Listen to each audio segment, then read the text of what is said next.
Hazrat Abu Salama bin Abdul Rahman and Sayyid bin Musayyab states that Hazrat Abu Hurairah radiyallahu anhu said, a Muslim and a Jew revealed each other. The Muslim said, by him who singled out Hazrat Muhammad S.A.W. from all the worlds, and by him whose oath is taken.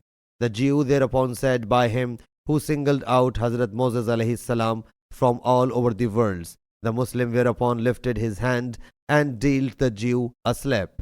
The Jew entered the presence of Allah's Apostle ﷺ and notified him of what the Muslim did to him.